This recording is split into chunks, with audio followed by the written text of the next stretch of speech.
Welcome to another episode of Insightful Conversations. I'm Mushtaq Memon, Professor Emeritus from Washington State University and Vice President for Livestock at We Empower. In today's conversation, we are reflecting on how the COVID-19 pandemic reshaped not just communities, but also the way we mentor and prepare young people for leadership in international development. I'm joined by my colleague, Noubia Gribi-Hussain, agricultural economist and founder of We Empower. Nubia has played a key role in mentoring a group of students during this period. Let us more hear about that from Nubia. Nubia, welcome. Thank you. Thank you so much, Mushtaq. Always pleasure to be with you. And I think I wanted to share the experience of COVID-19 pandemic that left with all of us at the international development, whether we're in education or health or agriculture. So during the height of COVID-19, as you know well, Mushtaq, we received about 7 interns from the Fund for American Studies, TFAS. They were all from different US universities. So normally, this student would have been in Washington, D.C., working with us in person and directly.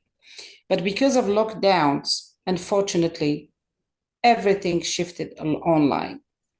At the beginning, it was really difficult. The students were very disappointed. They wanted the real experience of being in Washington, D.C. But rather than letting that frustration define the internship, we decided to reimagine it.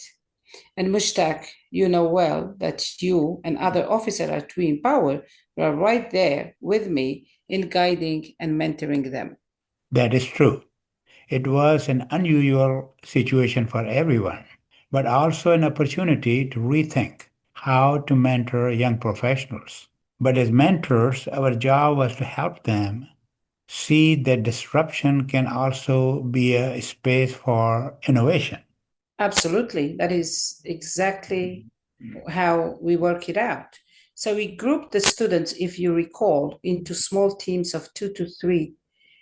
And with the support of our communication director, which did an amazing work, we gave them a concrete project, which he guided himself. Each group had to reach out to different countries across continents, interviewing communities about how COVID-19 pandemic was impacting their daily lives, especially youth and women. The emphasis was on that, who were confined at home. And I remember the students were hesitant at first, but once they started engaging, their confidence grew. And what struck me the most was how quickly they adapted.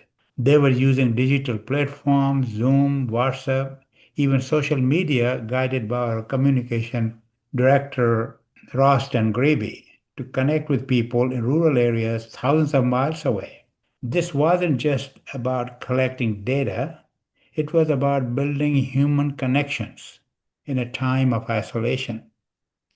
They were connecting directly with farmers, cooperatives, and young people around the world, something most interns never get to experience. Yes, yes, yes. And the findings were very revealing. Across countries, despite differences in context, there were common threats: rising unemployment, disruption of education, and loss of income.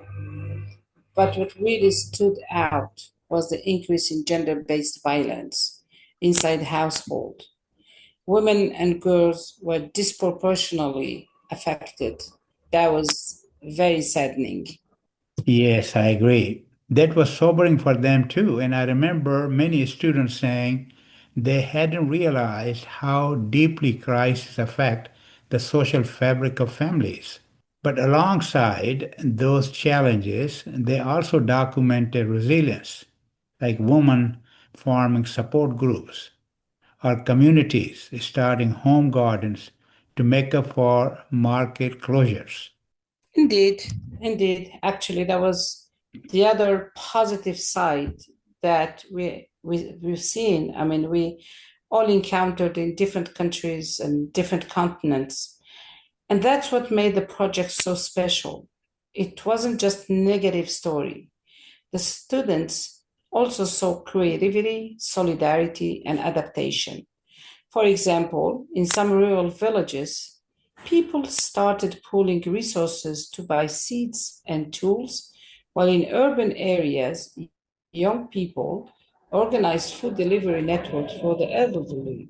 And that's why this mentorship was so valuable. The student didn't just study theory, they were engaging with lived experiences.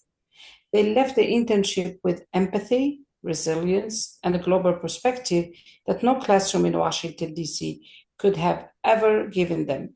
So, what was really bitter and very saddening in the beginning of, spending 2 months online, basically, turned out to be a very good experience for them.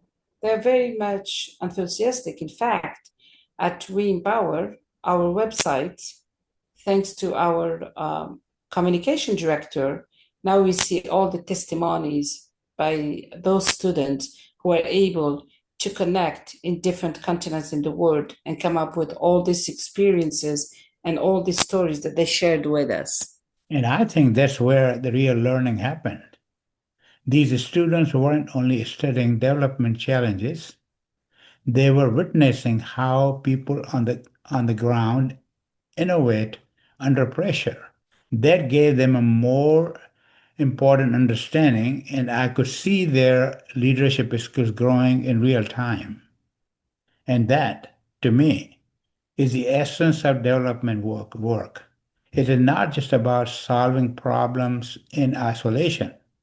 It is about building the next generation of thinkers and doers who can navigate complexity. These students walked away not only from becoming more knowledgeable, but also more attuned to the human side of development. Absolutely, Mushtaq. They learn to communicate across cultures, adapt to technology, and work as teams under stress. But the end, many told us this was the most meaningful internship they've ever had, even though they never set foot in Washington, D.C. And Mushtaq, I want to say how proud I am of them and grateful for your support and the mentors that we empower, especially the communication director. As a digital strategist and social media specialist, he was really working around the clock with these interns in mentoring them and guiding them as well. They turned disappointment into opportunities. And I believe they will carry those lessons into their future careers. And that, to me, is a broader lesson for development and policy. Crises like COVID-19 remind us that system must be flexible, inclusive, and people-centered. The next generation of leaders needs both the technical skill and empathy to listen, adapt, and respond. That's what this intern practiced, and it was what international development should always strive for. Absolutely right. And with that, thank you, Nubia, for this conversation. And thank you to our listeners for joining us on Insightful Conversations. We will be back with more stories and that inspire and inform. Until next time, stay well. Bye bye. Bye bye.